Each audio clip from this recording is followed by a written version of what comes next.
Hello hi. അപ്പോൾ പുതിയൊരു വീഡിയോയിലേക്ക് എല്ലാവർക്കും സ്വാഗതം. ഇന്ന് ഞാൻ നിങ്ങളുമായി ഷെയർ ചെയ്യുന്നത് നമ്മുടെ ഒരു യുവതി മതങ്ങളെ പറ്റിയിട്ട് ഒരു വിശകലനം ചെയ്യുന്നുണ്ട്. അപ്പോൾ നമുക്ക് ആ വീഡിയോ ഒന്ന് കണ്ടുവരാം. മുസ്ലിം സമുദായത്തിൽ എനിക്ക് തോന്നുന്നത് ഈ വിശ്വാസം എന്ന് പറയുന്നത് ഓരോ വ്യക്തിയും പടച്ചവൻ ഉണ്ട് എന്ന് വിശ്വസിച്ച് തന്നെയാണ് അവർ ചെയ്യുന്നത് മുഴുവൻ. അവരെ സംബന്ധിച്ചിടത്തോളം തെറ്റല്ല, പിന്നെ മറ്റുള്ളവരെ കാണിക്കാൻ വേണ്ടി ചെയ്യുന്നതല്ലത്. ആ ഒരു വിശ്വാസം അവർക്ക് ഉറപ്പുള്ളത് കൊണ്ടാണ് അവരത് ചെയ്യുന്നത്. പക്ഷേ ക്രിസ്ത്യൻ പുരോഹിതന്മാർക്ക് അറിയാം സ്വർഗവും ഇല്ല നരകവും ഇല്ല. അവർക്കറിയാം. അവർ കൃത്യമായി വിശ്വാസികളെ പറ്റിച്ച് അവരെ ചൂഷണം ചെയ്തുകൊണ്ടിരിക്കുകയാണ്. കുഞ്ഞാടുകൾ എന്ന് പറഞ്ഞ് പറ്റിച്ച് ചൂഷണം ചെയ്തുകൊണ്ടിരിക്കുകയാണ്. അവർക്ക് കൃത്യമായി അറിഞ്ഞുണ്ട്. അപ്പോൾ അത് രണ്ടാണ്.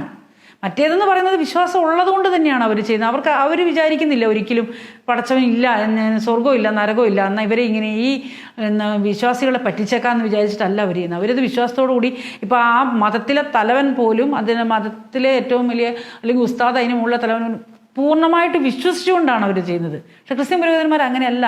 അവർക്ക് കൃത്യമായിട്ട് അറിയാം ഇതൊക്കെ വെറും കാപട്യമാണ്, ഒരിക്കലും സ്വർഗത്തിൽ നരകത്തിൽ മനുഷ്യൻ പോകാനിരിക്കുന്നില്ല.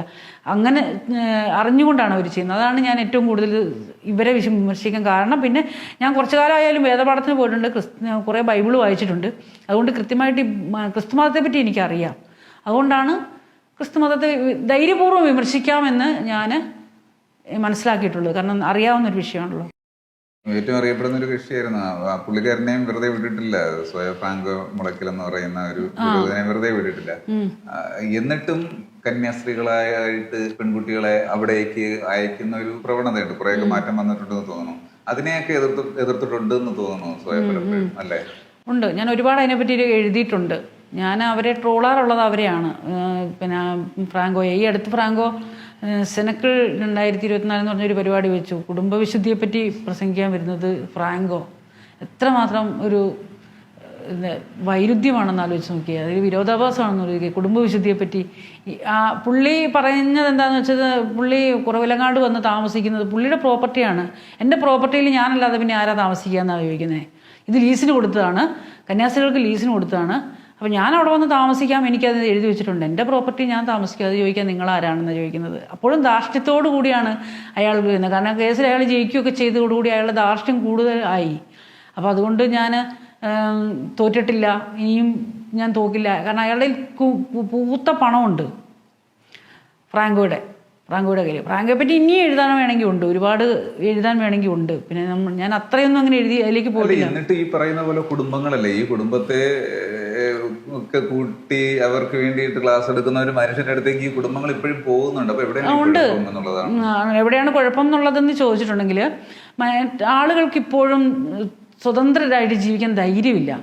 എന്തിലെങ്കിലും ഒരു താങ്ങ് വേണം, താങ്ങിക്കൊണ്ട് നിൽക്കാനേ പറ്റുള്ളൂ. കാരണം അവിടെ ഒരു താങ്ങില്ലെങ്കിൽ എല്ലാം കൂടെ മറിഞ്ഞു വീഴുമെന്നല്ലേ ജീവിതം പോകുന്നു.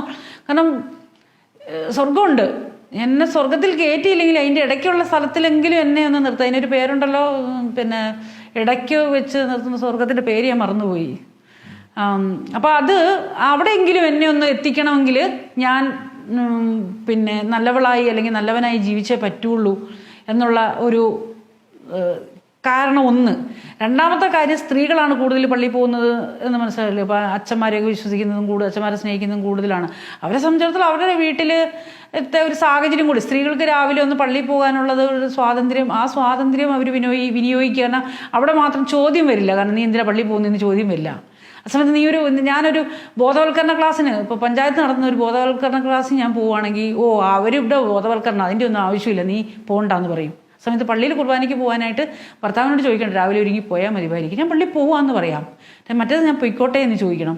അപ്പം വീടിന് പുറത്തിറങ്ങാനായിട്ട് സ്ത്രീകൾ കണ്ടെത്തിയ വഴി ഒന്ന്. രണ്ടാമത്തെ കാര്യം, സ്ത്രീകളെ സംബന്ധിച്ചിടത്തോളം പള്ളിയിലച്ഛന്മാരെന്തോ ദൈവദൂതന്മാരാണ്. അവരുടെ മുൻപിൽ പുഞ്ചിരിച്ചുകൊണ്ട് നിൽക്കുന്ന അച്ഛന്മാരാണ് ഇവരുടെ ഒരു, അവർക്ക് എന്താ തോന്നിയിരിക്കുന്നത്, എന്താണ് ഉള്ളിൽ. ഒരുപക്ഷെ പ്രണയവും ഇതെല്ലാം കലർന്ന ഒന്നായിരിക്കും, ഭക്തിയും പ്രണയവും എല്ലാം കലർന്ന ഒന്നായിരിക്കും അല്ലേ? അങ്ങനെ എനിക്ക് തോന്നിയിട്ടുണ്ട്. അങ്ങനെ അപ്പം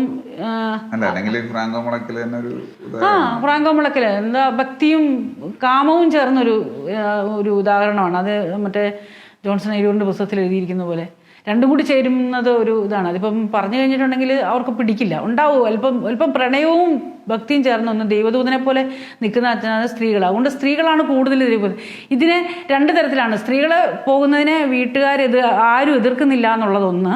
രണ്ടാമത്തെ കാര്യം, ഒരു താങ്ങില്ലാതെ ഒരു പിടിയില്ലാതെ നിൽക്കണമെങ്കിൽ ധൈര്യം വേണം. ഇപ്പം എന്നെപ്പോലൊക്കെ ഞാനെന്ന് പറഞ്ഞിട്ടുണ്ടെങ്കിൽ ഞാനിപ്പോൾ ഇന്ന് മരിക്കുകയാണ് എന്ന് പറഞ്ഞാൽ ഞാൻ പറയും എൻ്റെ ജീവിതം മരണം ആഘോഷമാക്കി എടുക്കണം.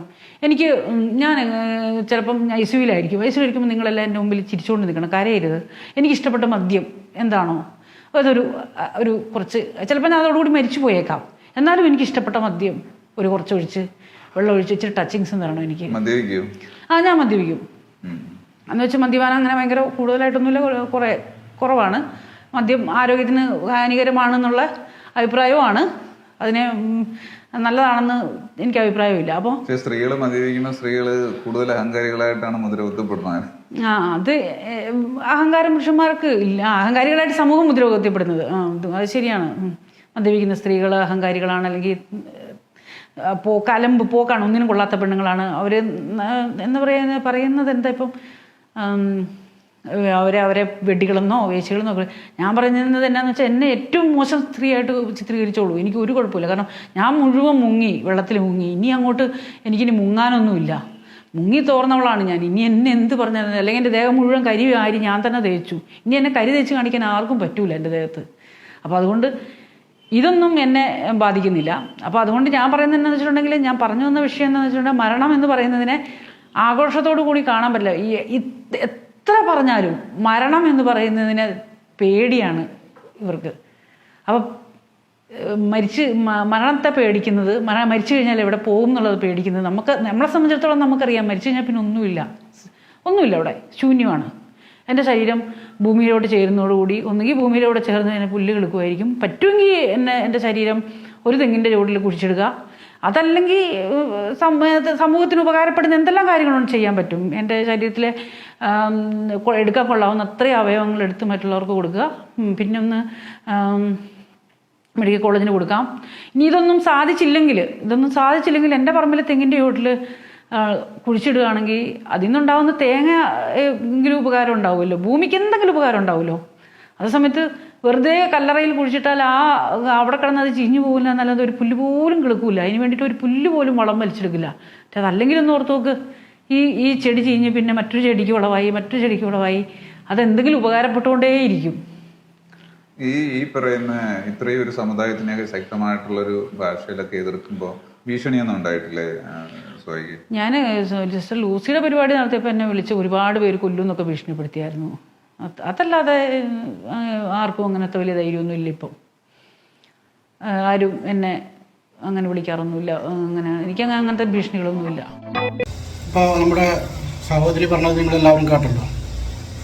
അപ്പോൾ അവരുടെ വിശകലനം ശരിയോ തെറ്റോ എന്നുള്ളത് കാലം തെളിയിക്കട്ടെ. അപ്പോൾ ഇത്രയുള്ള ഇന്നത്തെ വീഡിയോ. അപ്പോൾ വീഡിയോ ഇഷ്ടപ്പെടുകയാണെങ്കിൽ എൻ്റെ ചാനൽ സബ്സ്ക്രൈബ് ചെയ്യുക, ഷെയർ ചെയ്യുക, ലൈക്ക് ചെയ്യുക. ഓക്കെ, അപ്പോൾ അടുത്തൊരു വീഡിയോയുമായി വീണ്ടും കാണാം. ബൈ.